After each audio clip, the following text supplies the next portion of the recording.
Procuradoria-Geral do Estado de Alagoas. Em seu nome, Luiz, quero cumprimentar também a presença de dois grandes nomes aqui com quem divido a mesa, professor Marco, professor Denassi, que é a primeira vez que eu os encontro, digamos assim, pessoalmente, virtualmente, mas cuja fama e cuja trajetória profissional já me inspira há bastante tempo. É uma grande honra conseguir dialogar com vocês aqui nesse evento. Só uma curiosidade, Luiz, é um prazer estar na Procuradoria-Geral de Alagoas, porque não sei se você sabe, mas o primeiro concurso de carreira em que eu fui aprovado, ainda quando estava concluindo a graduação, foi a Procuradoria-Geral do Estado de Alagoas. Mas não fui tão estudioso quanto você e não fiquei dentro das vagas. E, portanto, minha nomeação só saiu algum tempo depois, quando eu já havia sido convocado em outros concursos. Quis a vida que eu não fosse a Procuradoria, mas tenho certeza de que teria sido muito feliz nessa carreira ao lado de profissionais tão competentes. Bem, adentrando o tema em que vou falar, a minha fala aqui é bastante introdutória em relação ao impacto da automação e da inteligência artificial no Poder Judiciário, no sistema de direito, mas trazendo também algumas reflexões e algumas críticas que merecem ser ponderadas pela academia, pelos profissionais, enfim, por todos aqueles que participam do sistema de justiça.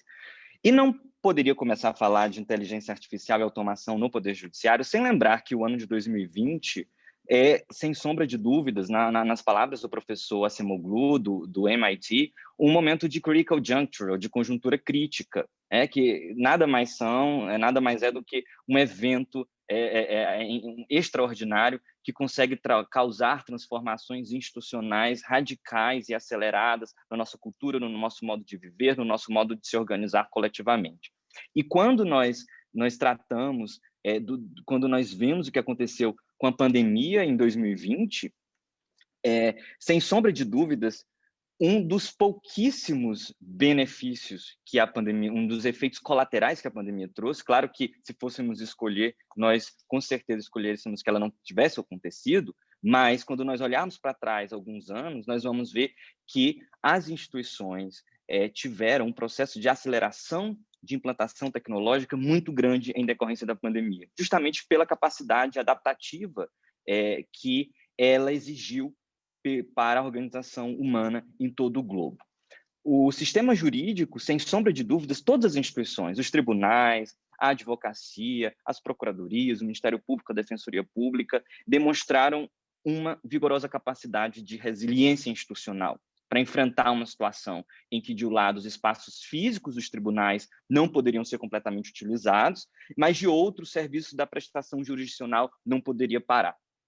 E 2020 transformou em realidade uma previsão que o professor Susskind, da Universidade de Oxford, fez há pouquíssimo tempo, quando ele escreveu o livro Online Courts, e ele dizia que o futuro do judiciário é que nós não teríamos mais espaços físicos, mas o judiciário deixaria de ser um espaço físico e passaria a ser um serviço prestado online.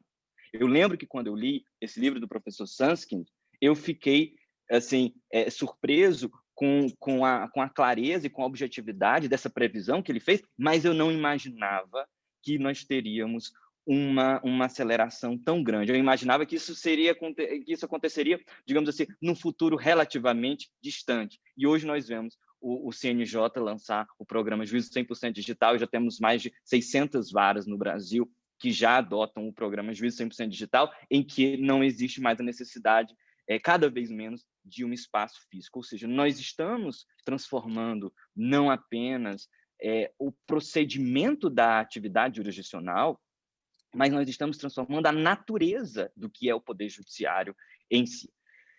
E é importante, em algum momento, nós nos distanciarmos dessas revoluções tão aceleradas e para que nós possamos depurar o conteúdo dessa verdadeira revolução. Em algumas reflexões, em algumas pesquisas, eu concluí, e coloco essa asserção aqui para o debate, para o crivo público, para o crivo da academia, que o principal ponto nodal da revolução digital que nós estamos vivendo hoje no Poder Judiciário não é o surgimento da infraestrutura tecnológica, porque os recursos tecnológicos dessa revolução digital, eles já existiam há relativo tempo. A internet já existe desde a década de 70, a inteligência artificial já existe há mais de década. Então, a transformação, mesmo no Poder Judiciário, por exemplo, já tínhamos os sistemas informatizados, já tínhamos o PJE, já tínhamos o EPROC, já tínhamos, o bem e o mal, com todas as críticas que se possa fazer a cada um deles, nós já tínhamos uma infraestrutura tecnológica. Mas a verdadeira transformação que nós estamos vivenciando hoje é que esses instrumentos, eles têm deixado de ser fonte secundária e acessória na produção de dados públicos para se tornarem fontes primeiras de como nós produzimos informação e construímos políticas públicas, inclusive políticas públicas judiciárias. Ou seja, a audiência virtual, que em algumas unidades jurisdicionais já era realizada, ela deixa de ser um instrumento secundário, ela deixa de ser uma previsão de futuro e ela passa a ser um instrumento primário. Da mesma forma, quando os plenários virtuais de vários tribunais, que antes eram utilizados apenas para procedimentos específicos, se expandem, passam a ter uma produção e uma quantidade de deliberações muito maior que os outros tipos de plenários presenciais. Ou seja, essa é a verdadeira, a meu ver, essa é a verdadeira revolução que nós estamos vivendo hoje. Digamos assim, esse recrudescimento dessa infraestrutura tecnológica como uma fonte primária realmente de produção de informação. E a partir dessa transformação, o nome que mais se tem escutado nos últimos tempos é a ideia de corte digital, de juízo digital, de corte digital. O Conselho Nacional de Justiça lançou o programa Juízo 100% Digital. O ministro Fux também no Supremo Tribunal Federal fala que o Supremo Tribunal Federal está caminhando para se tornar a primeira corte constitucional 100% digital do mundo. E nós precisamos entender o que é uma corte digital, o que é um juízo digital, qual é a natureza ontológica disso.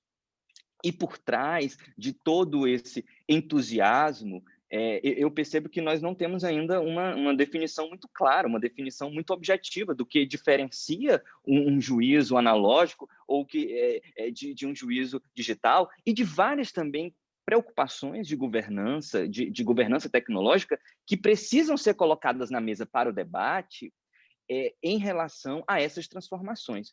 E eu penso que, a despeito da importância de diversas discussões, digamos assim, teóricas sobre a questão tecnológica, nós precisamos também não esquecer de discussão de uma série de questões práticas que têm se apresentado especificamente no caso brasileiro.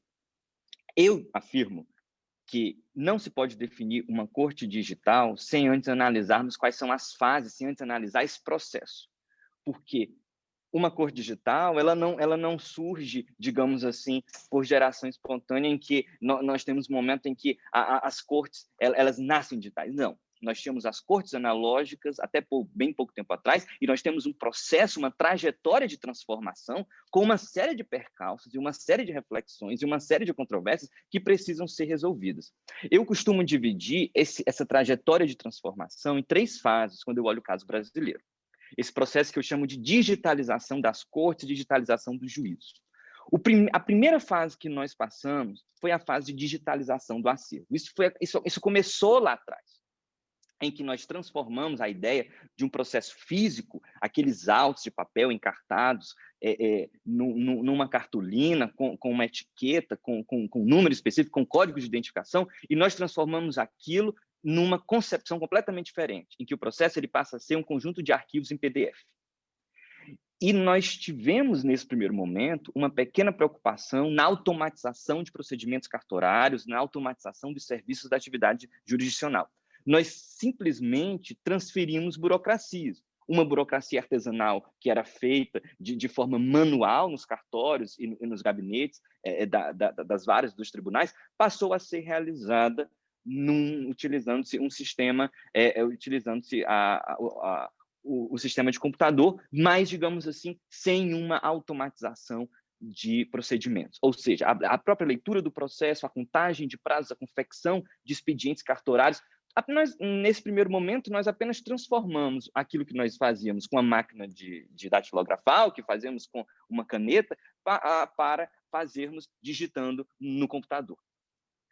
Após isso, nós começamos a perceber uma segunda fase nesse processo de digitalização, que é a automatização do processamento, em que começaram-se a surgir esses sistemas processuais eletrônicos. Vários tribunais desenvolveram os próprios. Existe, digamos assim, uma verdadeira política judiciária construída em torno disso.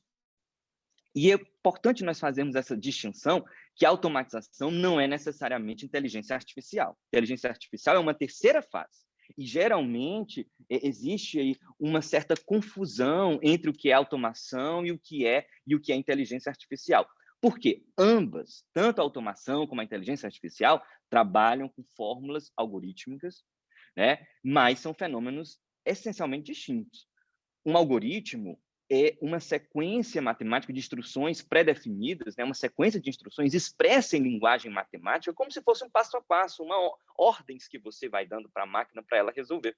Essas instruções elas são direcionadas ao computador, que recebe as informações prévias, trabalha sobre elas e produz um resultado informacional diverso daquele resultado inicial. Mas quando nós estamos na automação, essas fórmulas são relativamente determinadas, inflexíveis, previamente programadas. Então, a maioria dos sistemas processuais hoje trabalha com a ideia de automação. Ou seja, eu tenho uma previsibilidade altíssima do que aquela máquina é capaz de produzir e eu tenho um controle muito maior daquele resultado que ela pode produzir. Então, quando nós temos um sistema de publicação digital, de decisões, quando nós temos uma automação de contagem de prazos processuais para os cartórios, então, tudo isso, essa contagem automática, tudo isso são processos de automação.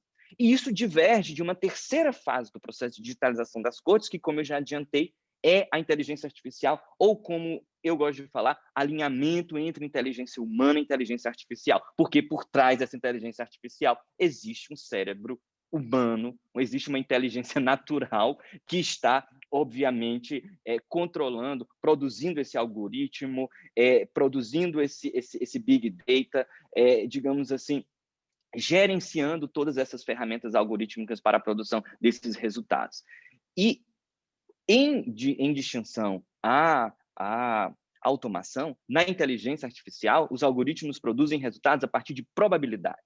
Os algoritmos são autoprogramáveis, permitem ao computador, mas eles permitem ao computador que haja uma capacidade, uma habilidade de aprender, de desenvolver um raciocínio indutivo, de desenvolver um raciocínio dedutivo a partir de procedimentos anteriores que ele mesmo realizou, prevendo soluções com base em cálculos probabilísticos sobre experiências passadas.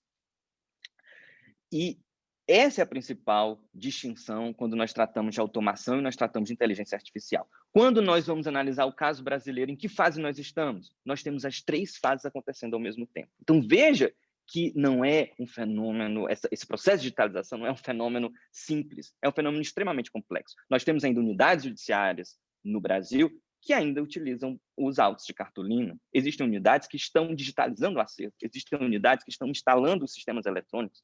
Nós ainda estamos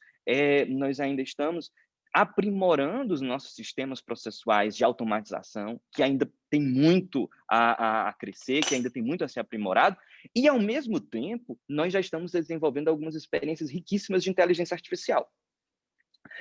E a inteligência artificial no Poder Judiciário tem uma riqueza de possibilidades de contribuições. Quando nós analisamos o que a inteligência artificial pode trazer de positivo para o Poder Judiciário, muitas vezes nós somos muito imediatistas de pensar só naquele robô produzindo decisões ou produzindo despachos, quando, na verdade, existe uma série de questões relacionadas ao acesso à justiça, ao gerenciamento de processos, ao controle de litigância de massa, que podem ser sobremaneira alinhados, organizados, aprimorados por meio da inteligência artificial. E na inteligência artificial, os doutrinadores costumam dividir a inteligência artificial em modelos. Então, nós começamos na fase de digitalização do acervo, vamos para a fase de automação, estamos na terceira fase de inteligência artificial, que se trifurca, a meu ver, em 3 outras fases.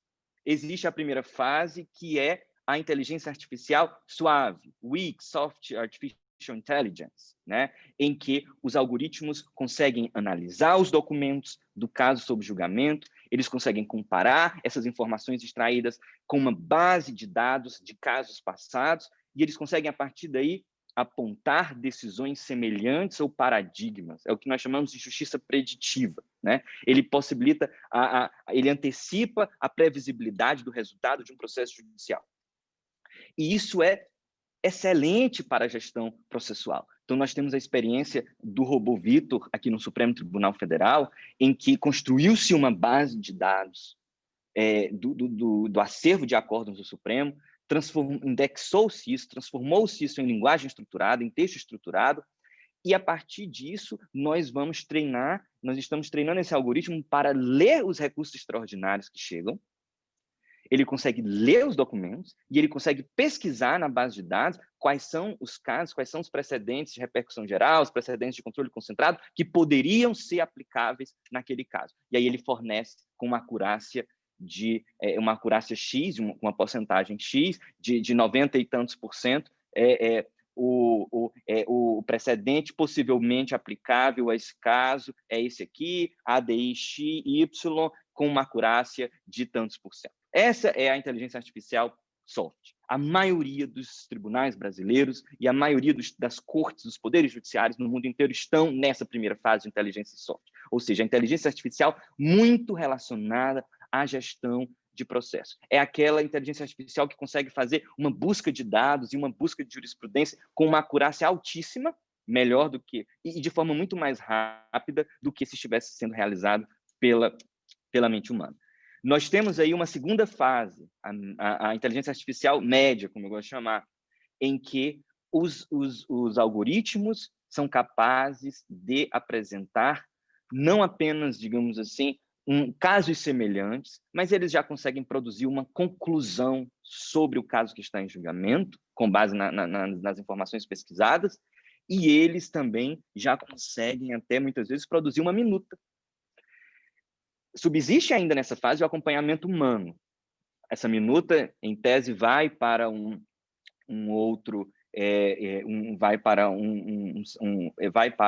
digamos assim, para a inteligência humana, que vai verificar se aquilo está correto ou não. Então, existe ali um controle humano maior, né, de acolher ou rechaçar aquela sugestão inicialmente produzida pela ferramenta. Nós já temos algumas experiências de automação de produção de minutas com base em relatórios de IA no Brasil, mas eu desconheço alguma experiência em que já haja uma produção de minuta com base em inteligência artificial. Existe sim produção de minuta, mas com base em automação. E existe ainda uma terceira fase, essa terceira fase, que é o que se chama de inteligência artificial strong ou hard, em que o algoritmo é capaz de apresentar autonomamente um despacho, uma decisão, uma sentença que por si teria validade jurídica. Nesse momento, a intervenção humana é bastante reduzida. E é, obviamente, a fase que exige mais cautela, e aí discussões éticas, discussões de accountability, discussões de transparência, discussões de governança. A China afirma já possuir alguns pequenos juizados de pequenas causas em que seja possível a produção de despachos com validade jurídica. A Inglaterra está testando isso em algumas cortes, ainda na produção de despachos. Então, vamos imaginar o que seria no Brasil. O algoritmo conseguiria ler a petição inicial e detectar algum vício e dar um despacho automático de emenda à petição inicial, por exemplo, seria isso, mas eu imagino que nós ainda não temos essa experiência no Brasil. E é importante, quando nós passamos essas 3 fases da inteligência artificial, nós corrigirmos, e eu tenho certeza que meus colegas de mesa vão bater um pouco nessa tecla, e por isso eu estou sendo aqui mais superficial, é que essa ideia que tem sido desconstruída de que a inteligência artificial é uma fórmula matemática objetiva que apenas incorpora números, objetividades, e nós precisamos acabar com esse deslumbramento. É importante nós reconhecermos, sim, a importância e as contribuições que a inteligência artificial pode trazer para o aprimoramento do sistema de justiça, mas nós não podemos fechar os olhos para o fato de que os algoritmos requerem, digamos assim, incorporam sensibilidades e subjetividades típicas da inteligência humana. Vou dar um exemplo. Quando nós estávamos na produção, digamos assim, do acervo indexado de acórdãos para o RoboVitor do Supremo Tribunal Federal, tinha que se ter um cuidado enorme quando se vai fazer as classificações de temas desse acórdão. Porque imagino que na formulação da indexação de todos esses dados, um acórdão que é de administrativo é classificado para o algoritmo como um acórdão de tributário. Aquele acórdão pode até ficar fora de uma pesquisa que o algoritmo vai fazer daqui a 2 anos, prejudicando, então, a acurácia do resultado. Então, veja que muitas vezes nós fazemos discussões de uma forma muito etérea, mas os dilemas práticos e as dificuldades práticas na formulação dessas fórmulas matemáticas são altíssimas e são presentes e são concretas. E nós não podemos deixar de reconhecer que a construção desses modelos implica escolhas que inevitavelmente incorporam viés e preconcepções de quem os formula. E isso é um problema de caráter técnico, mas também um problema de caráter ético, que se agrava na medida em que se avança cada uma dessas 3 fases.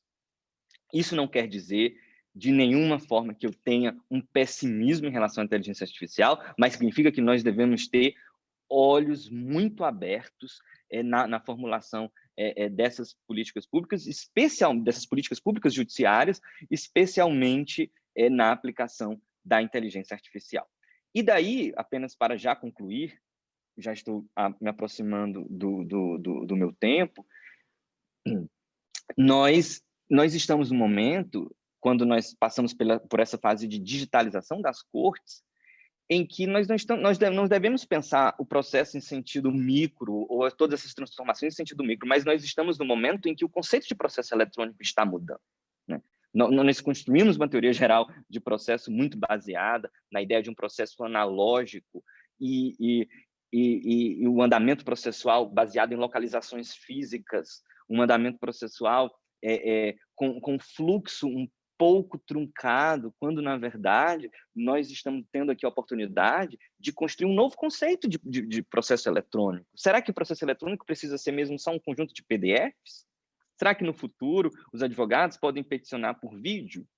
Seria uma má ideia? Seria uma boa ideia? Né?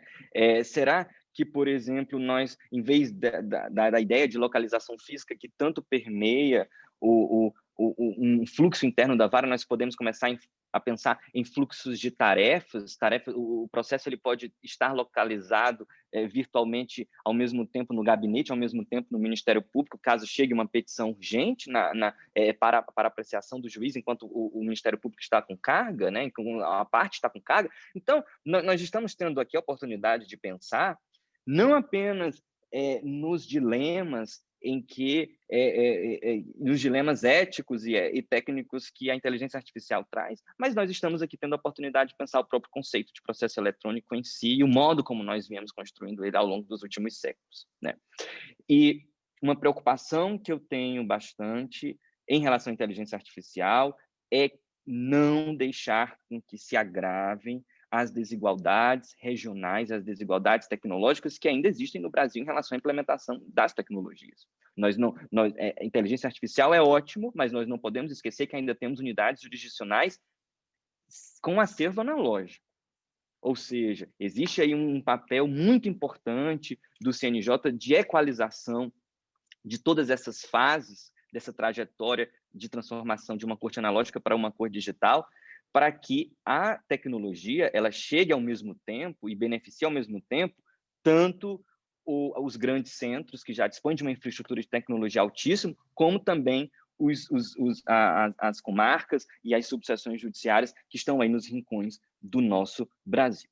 Em suma, eu tenho uma mensagem de profundo otimismo Eu penso que uma das vantagens das discussões de inteligência artificial é que aqui nós não temos, digamos, uma polarização ideológica, todo mundo é a favor da tecnologia, mas é claro que o que nós sempre trazemos são reflexões que devem ser feitas para nós termos a certeza e a convicção de que essa transformação que nós estamos passando no processo eletrônico seja segura, seja transparente e seja feito com uma governança eficiente. E cada vez mais o judiciário, o juiz, o juiz se transforma num gestor de instrumentos de inteligência artificial, num gestor de instrumentos de automação que fornecem dados, todos esses instrumentos, para a construção de uma jurisdição empiricamente informada, de uma jurisdição melhor controlada e sempre, sempre, sempre com todas as cautelas necessárias, né? Otimismo com cautela, eu penso que esta é a mensagem que eu queria passar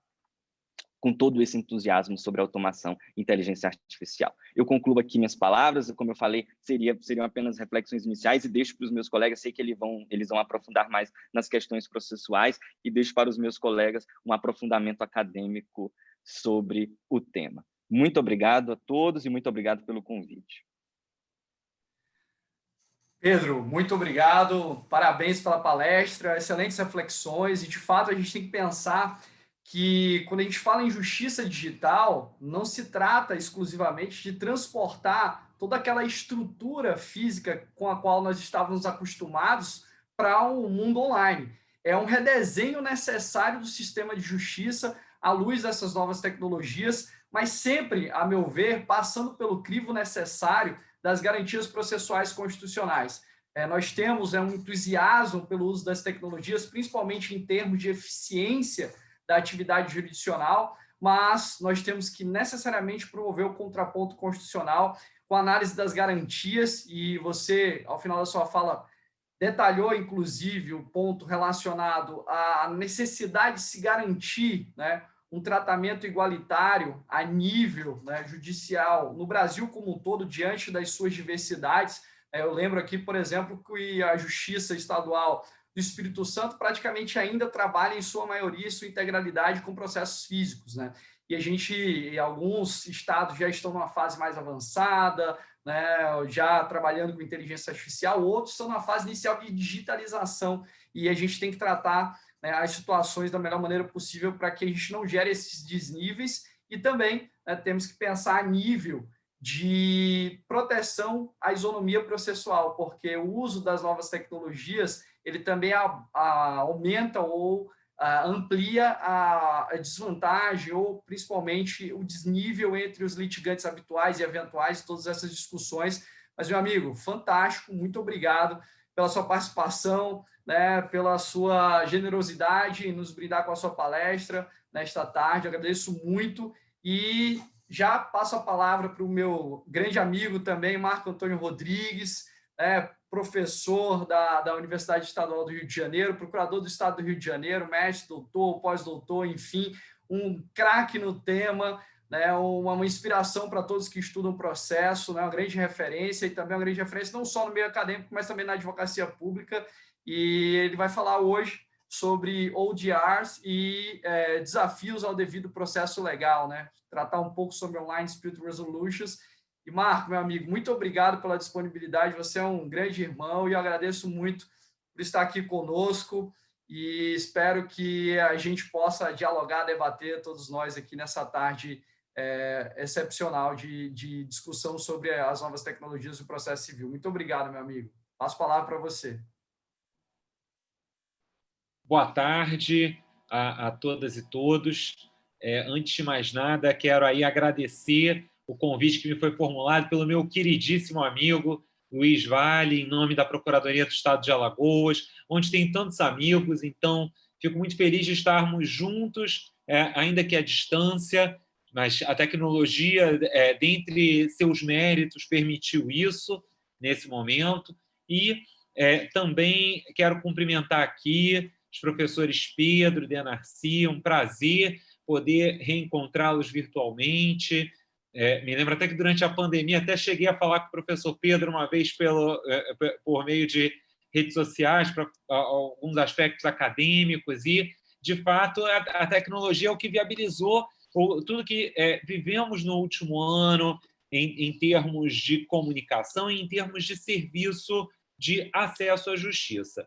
Pois bem, e aí, dentro do nosso tema, vejam que o tema que nos foi trazido pelo professor Luiz Vale é o tema dos ODRs e o devido processo legal, os desafios que o Online Dispute Resolution traz para o devido processo legal. E por quê? Bom, quando nós pensamos em tecnologia e processo, vejam que nós temos aqui no Brasil, ainda que a inteligência artificial e as tecnologias elas já suscitassem debates desde a década de 50, vejam que nós vamos ter, no caso brasileiro, o processo eletrônico, que foi regulamentado em 2006. De início, nós tínhamos até a lei do fax, que já foi um grande avanço. Aqueles que advogaram ou que estagiaram à época da lei do fax vão concordar comigo que já era um avanço que permitia que protocolizássemos uma petição em outra localidade sem que tivéssemos de realizar um distanciamento aí de horas ou de dias do local em que estivéssemos. Veio o processo eletrônico e já na Europa, sobretudo, já temos aí isso há quase 20 anos, iniciou-se um forte movimento de digitalização do serviço de justiça. E vejam o que eu quero dizer com o serviço de justiça ser digital. Bom, quando pensamos em acesso à justiça, vejam que o acesso à justiça e o Código de Processo de 2015 parece aderir à ideia que eu quero trazer como premissa para os colegas hoje. Acesso à justiça é o acesso à solução justa para o conflito de interesses. Acesso à justiça não é um direito de acesso a uma prestação jurisdicional. O Código de 2015, vejam que, nas suas normas fundamentais, artigo 3º, prevê expressamente que o acesso à justiça, no seu caput, com o acesso ao judiciário, e em seus parágrafos, o acesso aos métodos consensuais de solução de controvérsias. Ou seja, nós vemos que o legislador deixa claro no mesmo dispositivo legal, ao tratar das normas fundamentais, acesso à justiça não é apenas acesso a uma prestação jurisdicional. E aí, nesse ponto, isso converge muito com as lições do professor Richard Susskind, que o Pedro mencionava na fala dele. Richard Susskind, ele defende que as cortes digitais elas alteram o sentido de serviço jurisdicional, de justiça, porque justiça não é um lugar, justiça é um serviço. E isso, no Brasil, é uma discussão que já vinha desde os métodos, desde a emergência dos métodos adequados de solução de conflitos.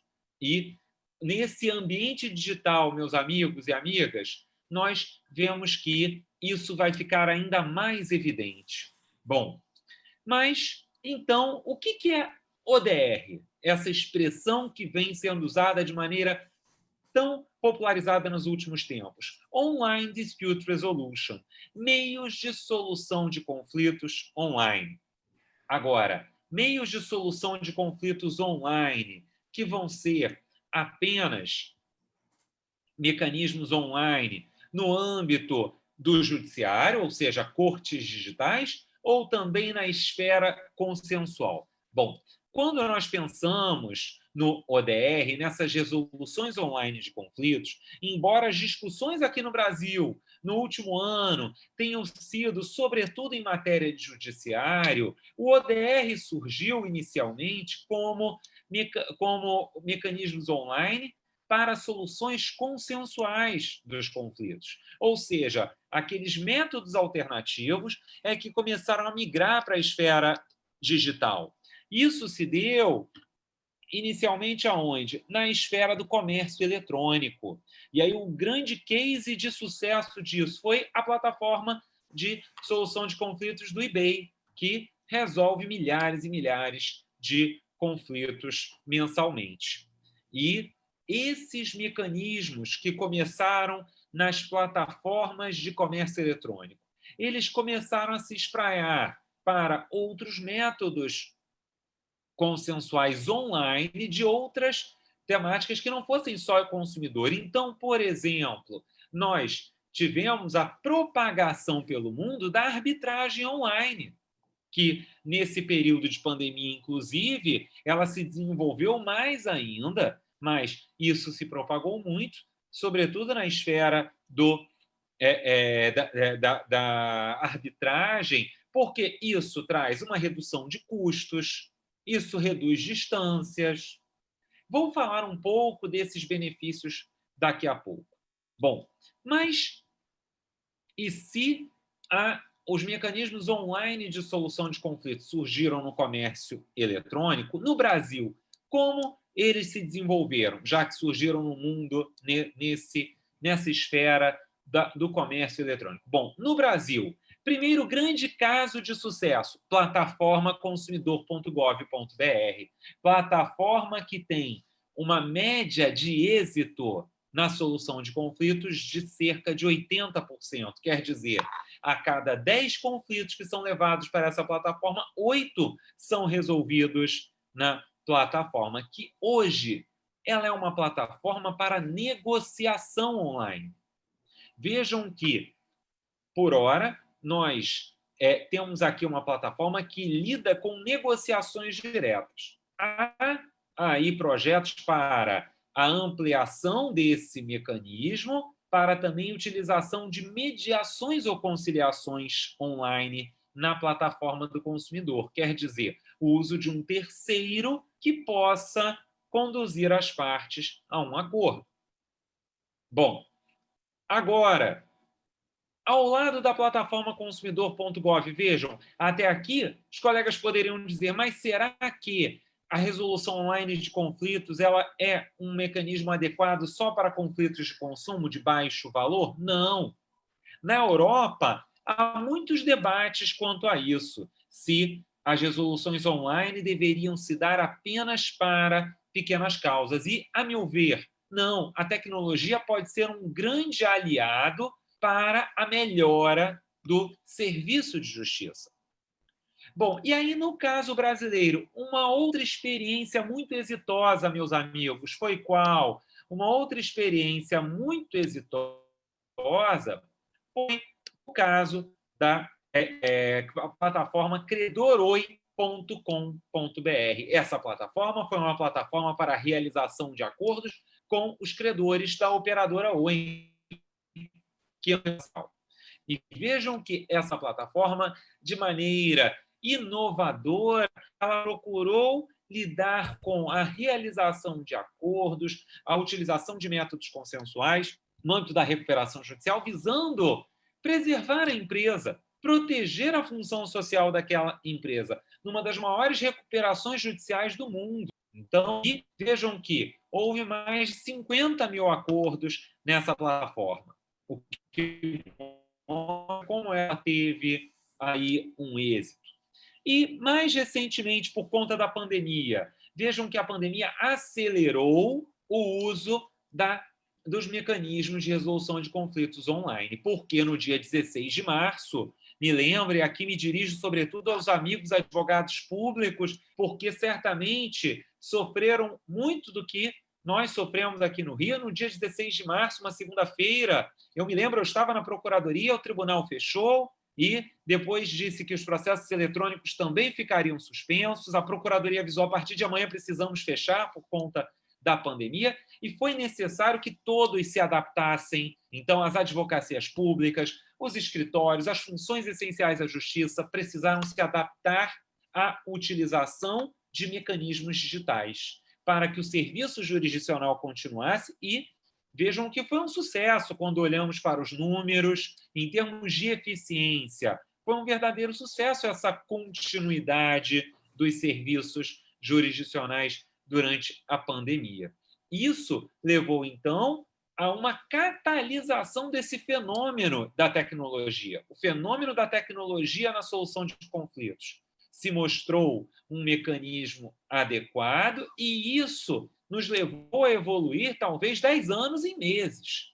Tanto assim que, como o Pedro mencionava, nós temos hoje uma das grandes bandeiras do presidente do STF, do Conselho Nacional de Justiça, é o juízo 100% digital que vem sendo implantado pelo país, que é um grande êxito também. Nós temos a resolução 345 do Conselho Nacional de Justiça, que trata do assunto. Pois bem, é realmente algo que traz muitos benefícios quando pensamos na tecnologia no serviço jurisdicional ou mesmo nos métodos consensuais. E porque, em primeiro lugar, vejam, a tecnologia reduz distâncias. Então, isso faz com que haja uma redução de gastos, uma redução de esforços pessoais. Quando pensamos em inteligência artificial, a inteligência artificial, ela permite uma múltipla prática de atos simultaneamente. O ambiente tecnológico, vejam, para sessões de negociação ou de conciliação, eu não preciso de salas físicas. Então, a tecnologia pode me criar múltiplas e múltiplas salas também. Daí porque nós vemos que a tecnologia traz muitos benefícios. Agora, qual é a grande preocupação? Vejam, sou um grande entusiasta da tecnologia dentro do processo, venho dialogando muito com o Luiz sobre isso, a gente tem aqui um grupo de trabalho na UERJ sobre o tema, inclusive, mas acho que nós temos que tomar muito cuidado porque a tecnologia ela vem, como falávamos, para ampliar o serviço de acesso à justiça ou ampliar a qualidade desse serviço, ainda mais nesse momento que estamos vivendo. Daí porque, vejam, como qualquer serviço público, o serviço jurisdicional, ao ter a busca de soluções mais eficientes, essas soluções eficientes elas devem ser de maior eficiência, não só para o judiciário, mas, sobretudo, para os usuários do serviço público. Então, vejam, quando pensamos em melhoria de eficiência de serviços, por exemplo, de água, de luz, de esgoto, ora, essa melhora, ela vem com uma melhora para quem? Para os usuários. Então, me parece que a linha mestra que devemos ter ao pensar nesse movimento inevitável e muito salutar de tecnologia na solução dos conflitos, seja dentro, seja fora do judiciário, é proteção aos direitos fundamentais processuais. A tecnologia ela deve vir para ampliar esses direitos ou para não violar esses direitos. Então, por exemplo, como eu dizia, olhando aí para os desafios da tecnologia no nosso modelo constitucional de processo, meus amigos, a tecnologia, como eu dizia, muda o sentido do direito fundamental de acesso à justiça como um direito de acesso à solução justa para o conflito de interesses. Daí porque, vejam, se a plataforma pode dar uma solução rápida e adequada, vejam que, na minha opinião, não há aqui qualquer ofensa ao acesso à justiça que haja uma decisão judicial determinando a suspensão de um processo relativo a consumidor que não foi levado antes para a plataforma consumidor.gov, porque essa plataforma, gente, ela tem tempo médio de resolução de conflitos de 10 dias. A resposta, seja negativa ou positiva, é tempo médio de 10 dias. Ora, isso certamente vai ser mais rápido do que a tramitação do processo judicial. Então, uma determinação judicial de suspensão do processo para que as partes vão à plataforma. Isso vem acontecendo em muitos estados da federação, muitos juízes vêm fazendo isso. Eu não vejo um problema nisso, acho que é uma medida que permite um acesso mais rápido à solução justa para o conflito de interesses. Marco, o juiz pode extinguir o processo porque não foi previamente levada aquela questão à plataforma consumidor.gov? Bom, a lei não trouxe esse requisito. Então, aí já me parece que é um requisito não exigido pela lei. Mas a suspensão se mostra como um mecanismo mais sério. Bom, a tecnologia, meus amigos, ela muda também, pensando no devido processo legal, ela muda a ideia de competência territorial. Ano passado eu tive a oportunidade de publicar um artigo sobre isso. A tecnologia, ela revê o paradigma da competência territorial. Por quê? No juízo 100% digital, ora, não interessa se eu estou na aprazível Maceió, se eu estou no Rio de Janeiro, se eu estou em Uruguaiana, na fronteira do Rio Grande do Sul com o Uruguai, se eu estou em Macapá, porque eu acesso o órgão jurisdicional para a prática de atos normalmente de meu computador. A tecnologia, ela permite, portanto, que as partes acessem de qualquer localidade, ou até, vejam, da Europa, alguém que esteja na Europa pode acessar o juízo 100% digital. Então, a tecnologia, ela vem para... E o juízo digital, Online Dispute Resolution, no judiciário, ele revê a ideia de competência territorial, porque permite esse acesso. Então, muda, inclusive, a própria gestão de processos, porque para esses processos, vejam que não há mais uma necessidade de preocupação com qual é o domicílio do réu, por exemplo, porque o réu pode acessar de qualquer lugar o juízo digital, ou o foro da situação da coisa, se é uma demanda que se enquadre no juízo 100% digital. Ora, não há aqui qualquer problema de a demanda estar sendo proposta longe da localidade, porque o juízo é 100% digital. Então, isso faz rever a ideia de competência territorial. Bom, agora, há algumas preocupações aqui também. Bom, em primeiro lugar, gente, preocupação com a igualdade. A igualdade que é um corolário para o processo justo. Ora, nós sabemos que há uma desigualdade de acesso à internet para audiências, sustentações orais, ou para um protocolo de petições. Bom, em matéria de acesso à internet na União Europeia, vejam que o acesso a uma internet de qualidade é direito fundamental, coisa que ainda não temos aqui no Brasil uma interpretação da Constituição que leve a tal conclusão. Bom, mas então, como um corolário do devido processo legal e da igualdade, me parece que é muito importante que os tribunais tenham uma sala com acesso adequado à internet, para que aqueles que não tenham a internet na sua uma internet de qualidade possam ingressar ali e devidamente utilizar o serviço jurisdicional. As próprias seccionais da OAB vêm tendo um papel importante por meio das salas de apoio aos advogados, buscando exatamente evitar esse tipo de desigualdade de condições. E, da mesma forma, vejam, nós temos aqui uma preocupação com a queda da internet. E se cai a internet? Bom, houve alguns atos dos quais se extraía a ideia de que um problema na internet seria um risco imputável ao advogado. Eu não concordo com isso. Por que não concordo com isso, gente? Porque esse serviço é um serviço prestado por terceiro, concessionário daquele serviço. Não há como se transferir o risco disso para o advogado. É importante que os magistrados controlem condutas abusivas dos sujeitos do processo.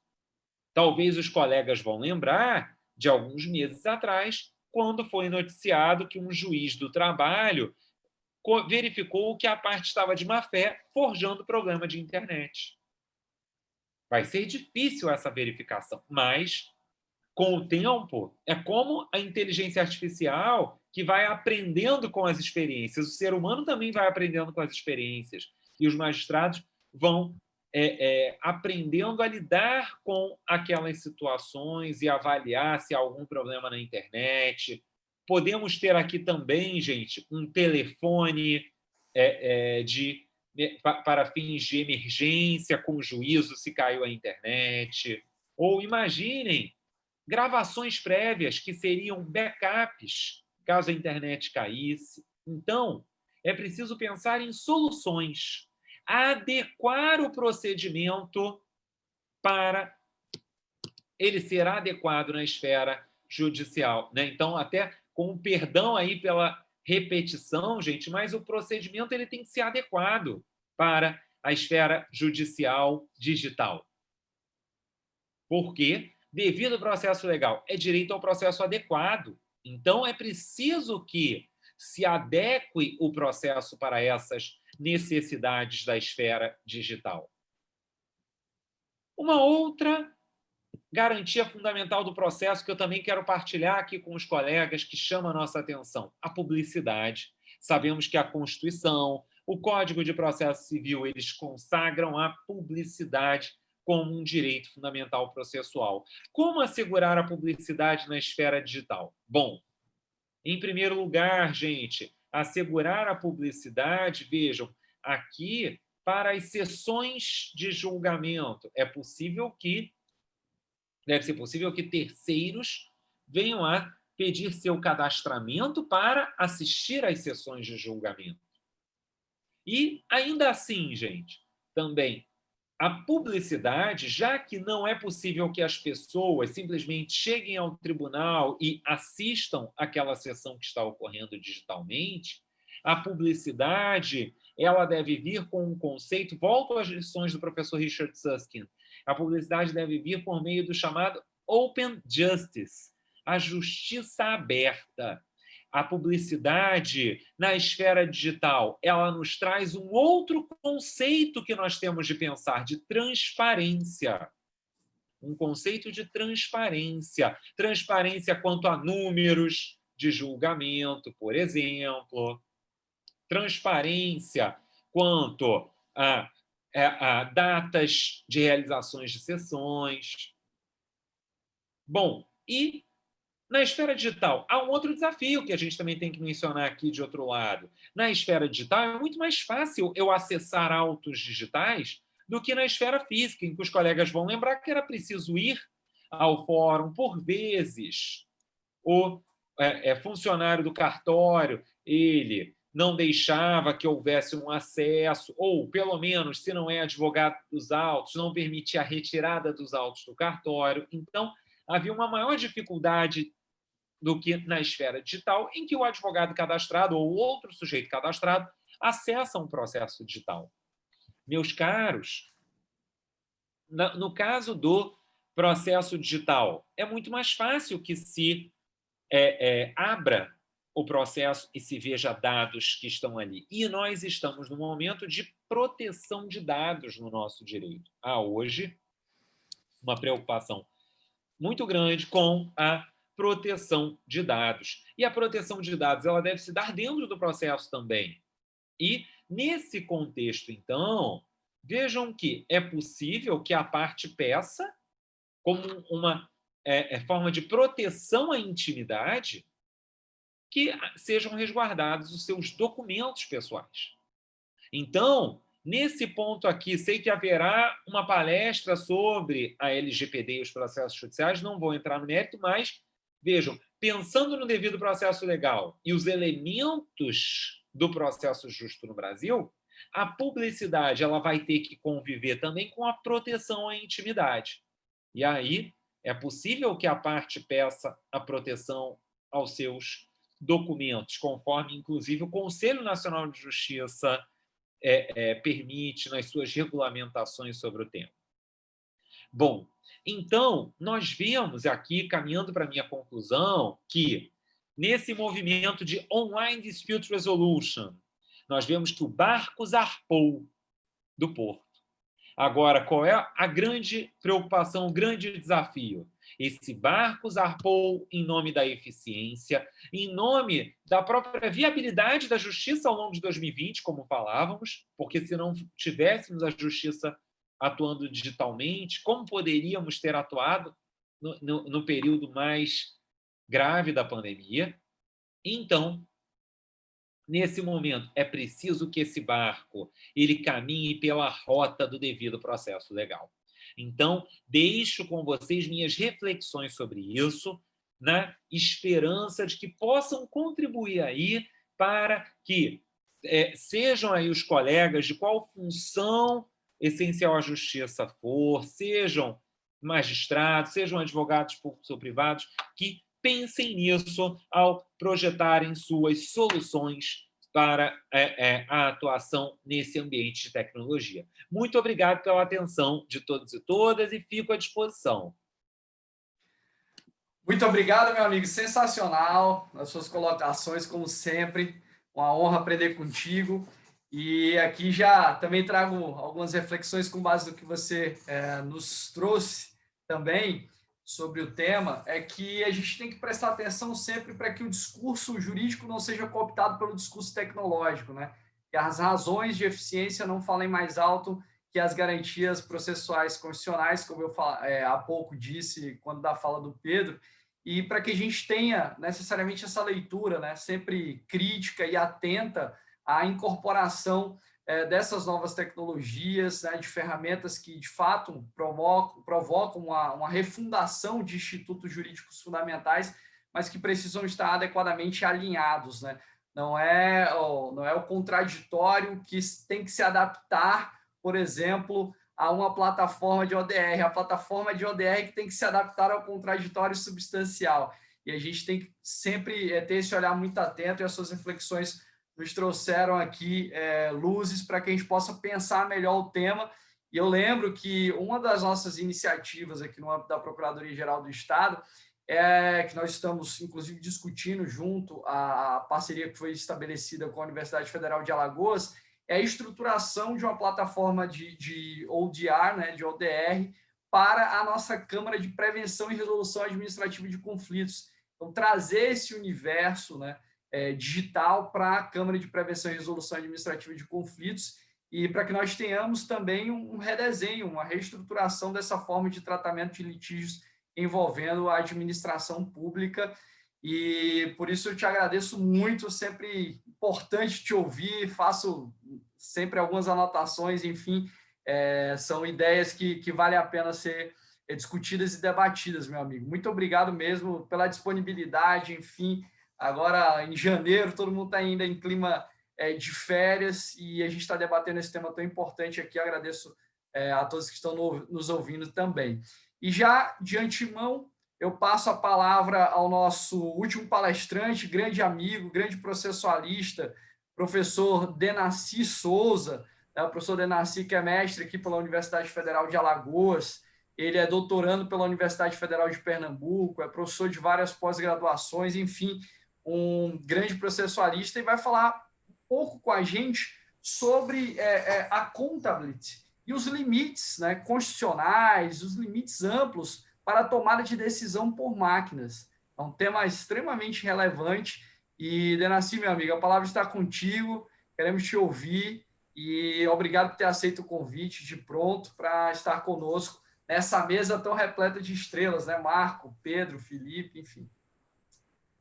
É isso mesmo, Luiz. É uma honra estar aqui mais uma vez, convidado por você, convidado pela Procuradoria-Geral do Estado, aqui também pela ANEP, e sempre naquela missão ruim que você me dá, de falar por último, após grandes nomes do direito processual civil, notadamente no estudo das novas tecnologias aplicadas ao processo, e eu, como um velho professor, talvez esteja aqui mais para trazer um contraponto, partindo de um dado, que é aquilo que a gente conversa sempre, Luiz, que já estamos vivendo essa revolução digital. Já estamos inseridos nesse universo de novas tecnologias aplicáveis ao direito.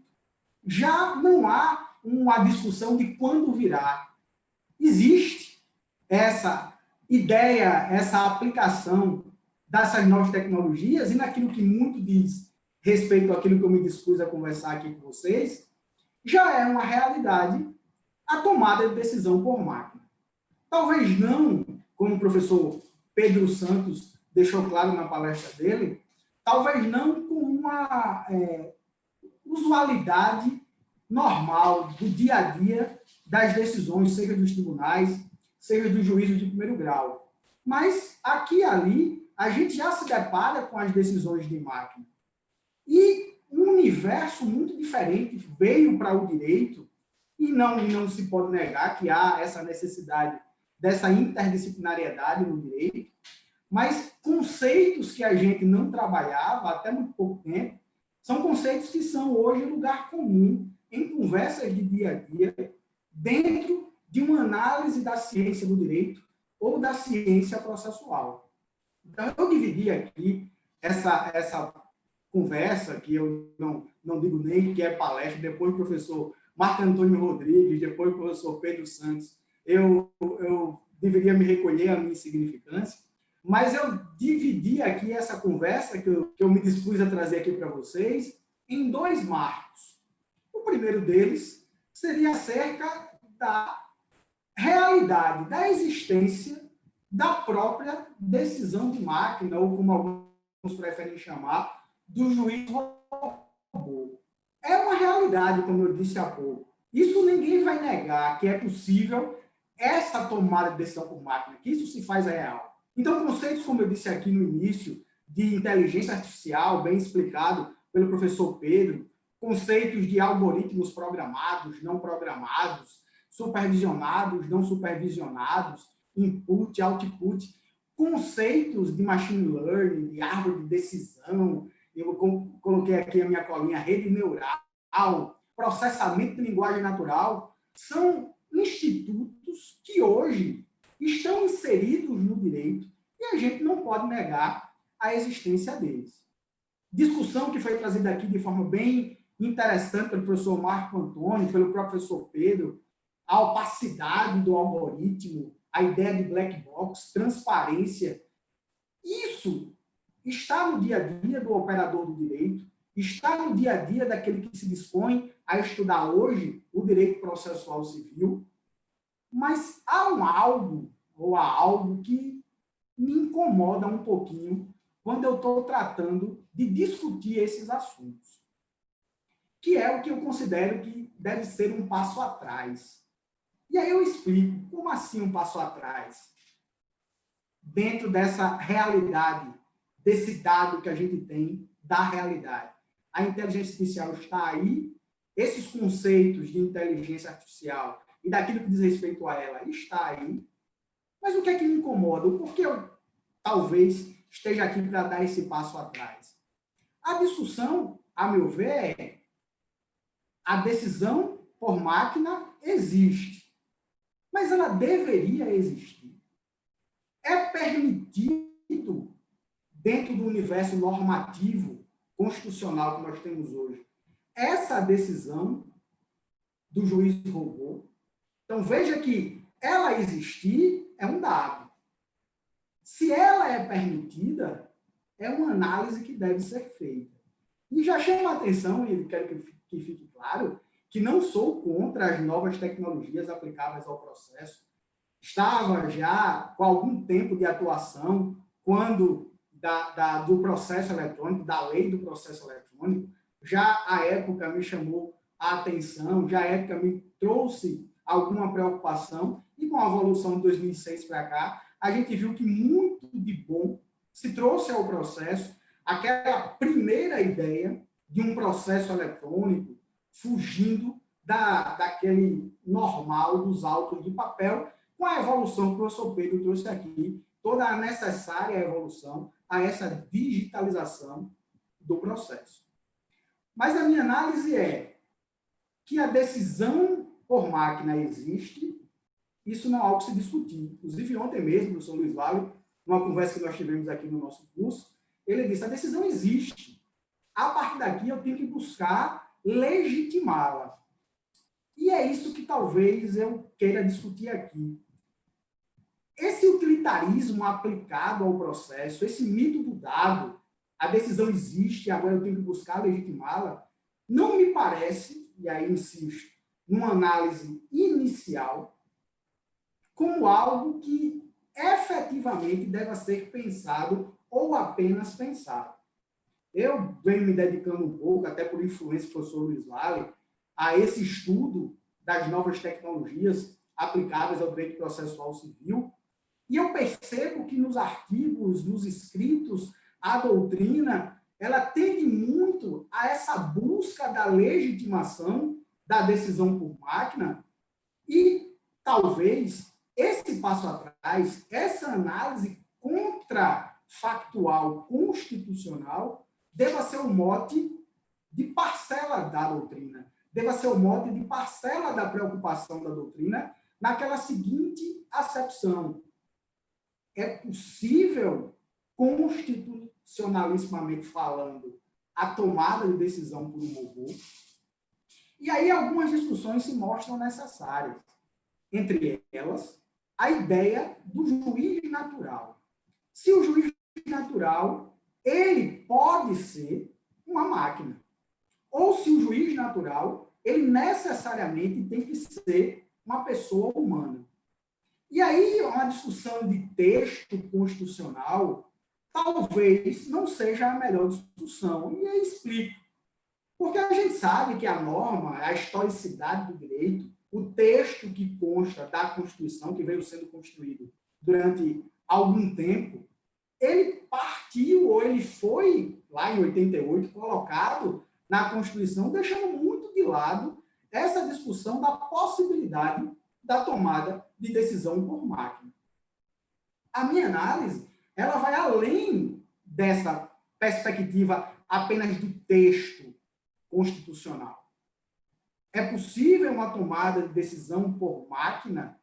É possível falar de um juiz natural através, exercendo essa sua atividade mediante algoritmos, mediante uma inteligência artificial? Ou seria um erro se pensasse? E aí eu vou um pouquinho além.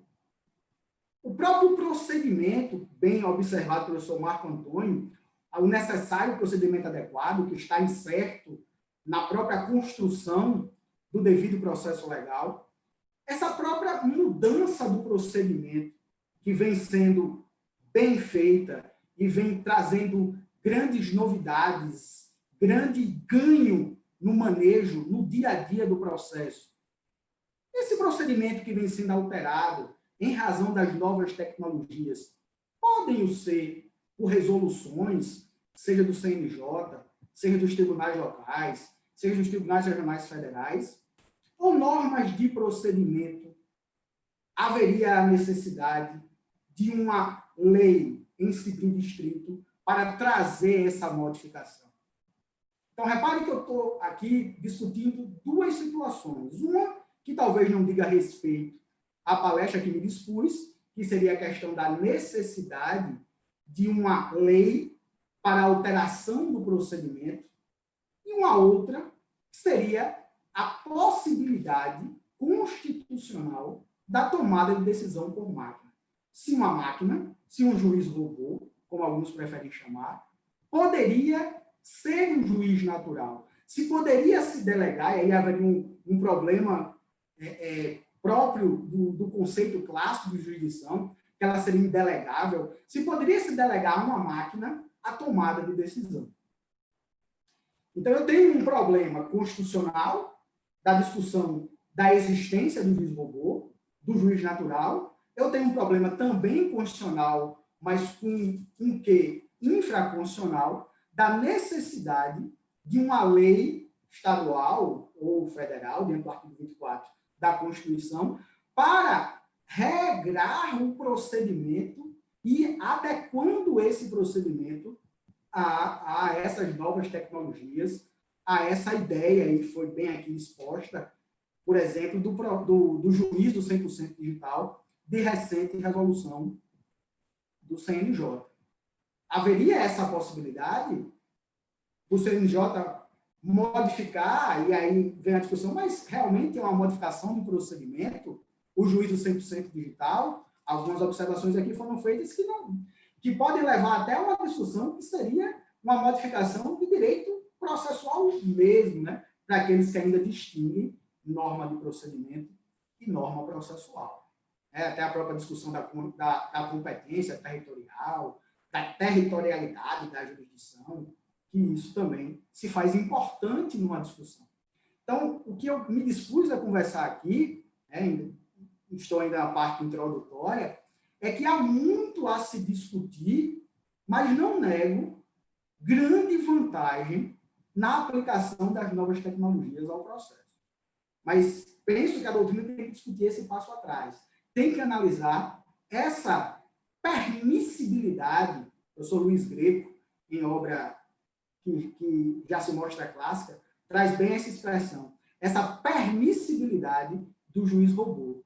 Seja uma permissibilidade constitucional, seja uma permissibilidade infraconstitucional, aí mais para o procedimento, mais para uma discussão de, se eu trouxer uma lei que autorize a tomada de decisão por máquina, como, por exemplo, a LGPD, embora não trate especificamente de decisão judicial, seria possível essa decisão do juiz robô? Seria possível delegar ao juiz robô a tomada de decisão? Há o que se falar disso? E aí, dentro dessa análise, e aí dou também um passo atrás à discussão, e não raro, isso é evidente, a doutrina ela vem se preocupando com essa legitimidade da decisão por máquina, ou com essa legitimidade da decisão do juiz robô. E aí eu destaco aqui duas defesas que eu acho bastante interessantes. Uma do meu amigo, que está aqui presente comigo, o professor Luiz Vale, que muito me honrou com um convite para falar aqui com vocês, também trazendo a minha velhice aqui para as novas tecnologias, que seria a construção cooperativa do algoritmo. O professor Luiz Vale tem um texto interessante, onde ele defende que para eu trazer uma legitimidade à decisão do juiz robô, eu teria que construir o algoritmo de forma cooperativa. E aí, para além de uma discussão das partes propriamente dito, mas para aquela legitimidade social na construção do algoritmo. Então, ele vem defendendo isso, e é uma análise interessante, por quê? Porque a partir do momento em que eu construo em comparticipação o algoritmo, a opacidade dele, né, a ideia de black box, ela tende a se atenuar. Mas aí, conversando com ele, inclusive, por esses dias, ele diz, ela pode até tender a se atenuar, mas ela não acaba. A gente sabe que nos algoritmos não programados, ainda que você trabalhe um algoritmo supervisionado, propriamente dito, em dado momento, a construção da rede neural ela se perde, você não vai saber como foi o raciocínio desenvolvido para chegar àquela decisão. E aí, o professor Marco deixou claro também na palestra dele, que muito já anotei aqui, tomei nota, que essa transparência, ela se faz necessária. Mas o meu questionamento, e aqui eu venho para questionar mesmo, não para solucionar, é que em que grau eu consigo essa transparência? Como eu controlo essa construção da logicidade algoritmo, do raciocínio algoritmo, dentro da ideia de matemática e não da ciência do espírito? Né? Quando eu trabalho o próprio conceito de norma jurídica, ainda que individual, eu digo, o texto é o dado de entrada, a norma é produto da interpretação. Ainda que eu fale da norma individual, da tomada de decisão, eu tenho que ter a interpretação dentro dessa tomada de decisão. E aí vem, não, mas eu tenho perfeitamente a possibilidade de processamento de linguagem natural. Então, a máquina ela pode interpretar, ela já interpreta. Mas a interpretação da máquina, essa construção do algoritmo de forma compartilhada, de forma cooperativa, me fugiu a expressão mais contundente, mas é possível constitucionalmente. E o que uma outra linha de discussão traz, e aí vou deixar essa análise constitucional para daqui a pouquinho, é uma outra observação que seria, não, você pega o algoritmo, ele vai fazer toda a análise preditiva, ele vai trazer para você uma minuta de decisão, ou a decisão daquele caso frente ao algoritmo, aos inputs, trazer para você o output especificamente, e a partir daí você pega essa minuta, você pega esse produto e oferece ao contraditório das partes. E as partes exercendo o contraditório em cima dessa minuta, em cima do raciocínio, se é que pode se chamar de raciocínio, da máquina, eu teria a possibilidade de um controle do juízo humano frente ao contraditório que foi exercido pelas partes e uma adequação necessária àquela minuta frente ao contraditório que foi desenvolvido. Seria uma forma de você legitimar a tomada de decisão por máquina, porque, na verdade, não haveria especificamente a decisão de máquina. Haveria uma sugestão, uma predição da máquina, um contraditório exercido em cima dessa minuta, em cima dessa sugestão, e o juiz, com base nesse contraditório, ele sim tomaria a decisão. Me parece uma solução até interessante, mas me parece uma solução que vai na contramão do que se busca com a adoção das novas tecnologias ao processo. A gente sabe que, o professor Luiz Alves chamou a atenção há pouco, que muito se preocupa, né, essa aplicação da nova tecnologia, talvez de forma equivocada, com a velocidade na tomada de decisão. Menos com a qualidade da tomada de decisão, mas mais com a velocidade, com a marcar vários processos com essa análise preditiva. A partir do momento em que eu vou ter uma minuta previamente entregue, que passará pelo contraditório das partes, para o juiz, com base no contraditório, analisar a minuta, e aí, me desculpe, para mim, parece muito mais que no início pode ser feito até assim. Mas depois de um tempo, vai se tender a aceitar acriticamente aquela minuta decisória. Na verdade, isso já vem, né, sendo discutido dentro da perspectiva do assessor robô.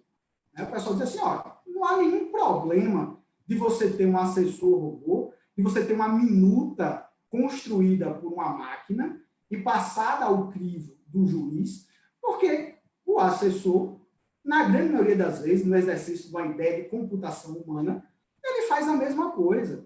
Ele coleta os dados, ele sugere a decisão, mas o juiz, ele é que vai decidir. A assinatura dele, a aquiescência dele naquela minuta é que é um fator de legitimidade da tomada de decisão. Porque ele, juiz, pessoa natural, no exercício da sua judicatura, dentro do conceito de juiz natural, é que efetivamente está tomando a decisão.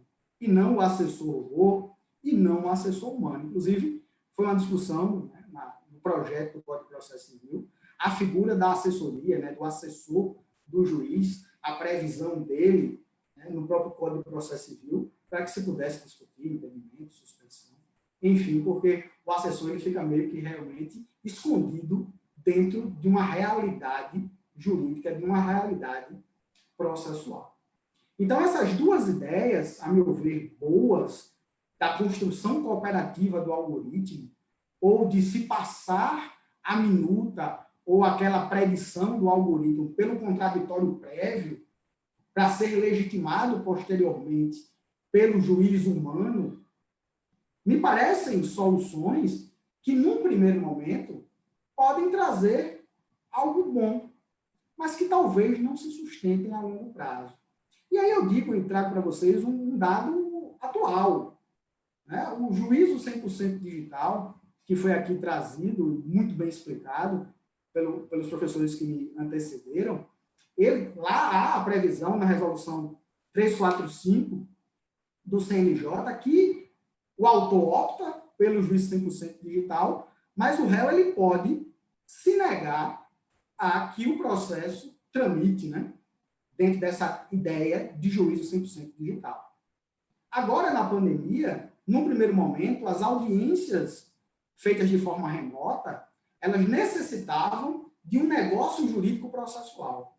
As partes tinham que concordar com a audiência eletrônica, com a audiência remota. Com a evolução da pandemia, pelo menos aqui no Tribunal do Estado de Alagoas, outras portarias, outras resoluções foram editadas, com base em outras resoluções do CNJ, que tornaram obrigatórias as audiências remotas. As partes agora não precisavam celebrar negócios processuais, não precisava da aquiescência das partes para que a audiência se realizasse.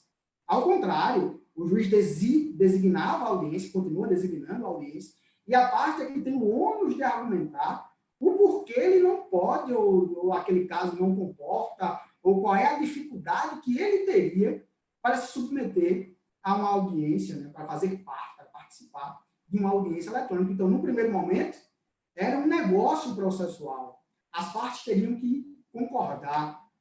Em muito pouco tempo, se passou a ser uma obrigatoriedade, passou a ser obrigatória essa audiência eletrônica. Então, a meu ver, as soluções hoje trazidas de legitimidade da decisão do juiz robô, ela, no primeiro momento, poderia trazer um quê de legitimidade, poderia garantir um devido processo legal, como o professor Luiz vai falar, devido processo legal tecnológico, mas com o desenvolver, com o aprendimento, né, com a aprendizagem, melhor dizendo, da máquina, e com esse conforto de você ter uma máquina trazendo para você, e levantando dados lá no Big Data, que seria impossível para uma pessoa humana conseguir levantar esses dados, esse conforto e essas obrigatoriedades aqui e ali, elas passariam, a meu ver, a existir. Então,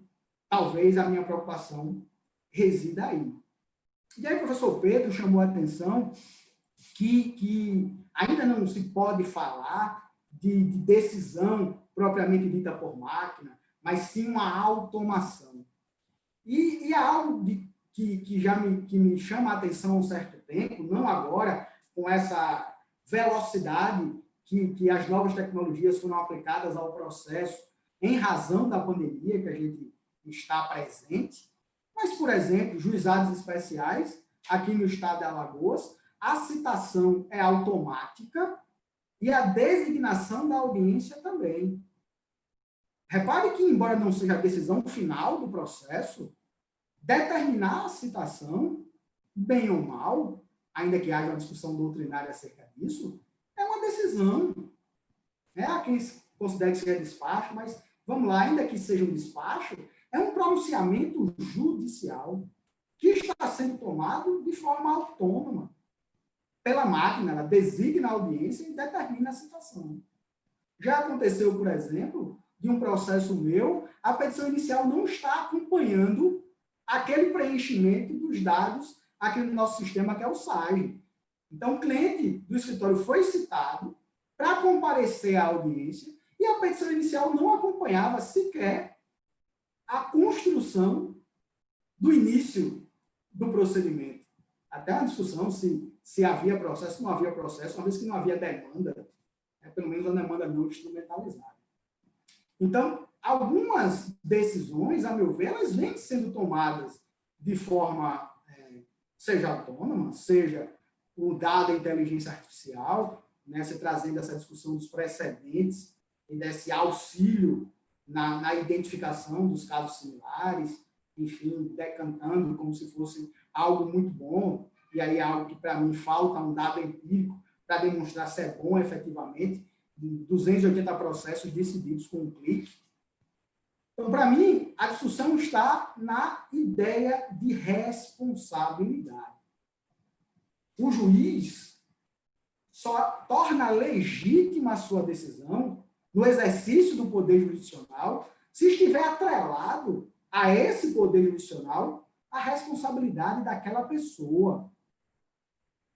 A máquina não vai ter responsabilidade. A máquina não tem vulnerabilidade. A máquina não tem espírito. Sei que o pessoal vem discutindo por aí essa discussão de que a pessoa, para além da biologia, para além do corpo, não tem um conhecimento para discutir a fundo essa análise, mas a tomada de decisão é um ato de responsabilidade política do magistrado. É um ato que deve ser desenvolvido ou exercido pela pessoa com consciência da sua finitude, da sua vulnerabilidade. A máquina não tem isso. A máquina não tem responsabilidade. E aí eu não posso transferir essa responsabilidade para o programador, para a empresa que contratou o programador. Poderia até falar numa responsabilidade daquele que venha a ser afetado pela decisão de máquina. O professor Luiz Greco traz isso também no livro dele, mas que aí ele defende que seria muito mais um árbitro robô do que um juiz robô. Então, para mim, essa ideia de decisão judicial como um ato de responsabilidade política, ela, pelo menos por enquanto, e pelo menos com essa análise contra-majoritária e contra-fática da nossa ordem constitucional, ela impede a tomada de decisão por máquina, pelo menos no atual sistema, com a atual Constituição que temos e com a atual compreensão do direito como da decisão judicial como um ato de responsabilidade política, a historicidade do direito, a ideia de princípios como a comunidade, como a moralidade política da sociedade retratada na própria Constituição. Não vejo, por enquanto, como a gente possa, com o atual ordenamento, com a atual ordem constitucional, admitir a tomada de decisão por máquina. E aí, para finalizar, que meu tempo já se esgotou, eu trouxe aqui uma citação de um doutrinador que foi muito caro para mim nas minhas leituras, muito caro para mim nessa análise que fiz hoje sobre essa possibilidade ou não do juiz da tomada de decisão por máquina, do próprio juiz robô, que é uma citação do professor Luiz Greco, em obra, como eu disse, já se faz clássica. Ele diz o seguinte: o fundamental é que o direito é e tem de continuar a ser obra nossa. Nenhuma máquina pode nos prescrever de que maneira nós, enquanto responsáveis, temos que conviver uns com os outros. Dessa decisão e dessa responsabilidade, não podemos nos furtar. O juiz robô seguramente não é o primeiro, mas talvez seja o último passo que daremos em uma direção errada. E aí eu complemento. Cabe a nós, a doutrina, os estudiosos de direito, os estudantes de direito, tentar corrigir esse rumo da história e tentar tornar esse rumo um pouco menos errado. Então, agradeço a atenção de todos e fico à disposição para eventual debate que se tenha e para eventuais perguntas, e agradeço muito a atenção. Meu amigo, muito obrigado pelas reflexões. Tratar da tomada de decisão por máquinas, de fato, é algo que precisa de um debate mais intenso, de um debate mais amplo, e principalmente porque a gente está numa fase na qual nós verificamos inúmeras etapas, e essas etapas não são homogêneas em termos de implementação geral, principalmente no âmbito do Poder Judiciário. Nós não temos verdadeiramente uma ferramenta que possibilite o que a gente chama de legal reason. Então, não temos a ferramenta hoje que viabilize, de fato, uma produção de uma decisão judicial, de uma sentença, de um acórdão, de forma razoada, estruturada. Mas nós temos várias ferramentas que possibilitam, sim, uma sugestão em termos de produção de determinada peça, sugestão argumentativa, enfim. E eu me preocupo com um ponto especificamente, ainda que a tomada de decisão não seja verdadeiramente pela máquina, tomada pela máquina, pergunta-se, diante de uma sugestão, falando aqui um pouco da própria ferramenta Victor do STF, diante de uma sugestão de que aquele recurso extraordinário, eventualmente esteja ligado a uma tese de repercussão geral, ainda que isso passe pelo crivo, por exemplo, da assessoria, será que não há, como você bem destacou, uma tendência natural a uma confirmação à crítica, porque isso, dentro da nossa perspectiva, traria a ideia de um viés de máquina, uma confirmação tão somente, até porque o viés de máquina traduz a ideia de que você tem a tendência a confirmar aquilo que a máquina traz como sugestão diante do pano de fundo da cientificidade que se vê, né? Que se vislumbra. Então, teríamos um ato meramente confirmatório. Então, são pontos que a gente precisa, de fato, debater, mas no estágio atual que nós estamos, é difícil pensar verdadeiramente em uma decisão tomada pela máquina. Mas as sugestões que nós temos, os parâmetros que nós temos, né? O controle, por exemplo, de admissibilidade de um recurso especial no âmbito do Superior Tribunal de Justiça, falamos mais cedo, né? De Early e Lucons, do Atos, do Sócrates no STJ. Será que esse controle de admissibilidade, essa sugestão para admitir ou inadmitir um eventual recurso especial, será que essa sugestão não tenderia necessariamente a ficar, né, simplesmente ser uma revisão mais criteriosa, enfim? E a gente tem que pensar nesses pontos, de fato, para construir soluções adequadas diante sempre do filtro constitucional. É a partir daí que a gente tem que pensar, né? Uma tomada de decisão exclusiva por máquina é algo que, para mim, também, dentro do contexto atual do que nós temos em termos de viabilidade tecnológica, não seria possível, e também diante de da nossa estrutura, né, constitucionalmente adequada em termos processuais, também precisamos ponderar, discutir, né, mas esses momentos devem gerar esse tipo de reflexão, é necessário, é imperioso, e as suas colocações são sempre precisas, sempre assertivas e trazem aí pontos para discussões em todos os momentos. Eu agradeço mais uma vez, parabenizo pelo brilhantismo da palestra, tanto ao professor Pedro, como ao professor Marco, como ao professor Denassi, que estiveram aqui conosco neste painel da tarde. Eu sempre digo nas minhas palestras sobre esse tema, né, sobre o tema das novas tecnologias em si, muita gente ainda pensa que isso é um tema de futuro, quando isso é um tema de presente. Isso está traduzido já hoje em muito do que se tem implementado no âmbito do Poder Judiciário. Falamos aqui de várias situações e vamos continuar a discutir, né, outras situações no âmbito, principalmente do direito processual civil, de impacto direto das novas tecnologias. Vamos falar em matéria probatória, juízo 100% digital, vamos falar de consumidor.gov com mais profundidade, vamos debater questões relacionadas também mais à transparência. Enfim, eu agradeço a todos os palestrantes pelas manifestações, agradeço a todos vocês que estão acompanhando o nosso evento, o nosso evento que já teve uma excelente repercussão. Agradeço aos procuradores do Estado de Alagoas, todos, o nosso procurador-geral e a todos os ouvintes, porque esse é um evento que fica marcado pela sua disrupção, né, por já aqui tratar de um tema, né, extremamente necessário e um tema que é pauta da ordem, né, e que precisa ser debatido sob pena de a gente ser, né, totalmente absorvido de forma acrítica por tecnologias que não fazem o contraponto necessário, como eu disse, com os parâmetros e as garantias constitucionais.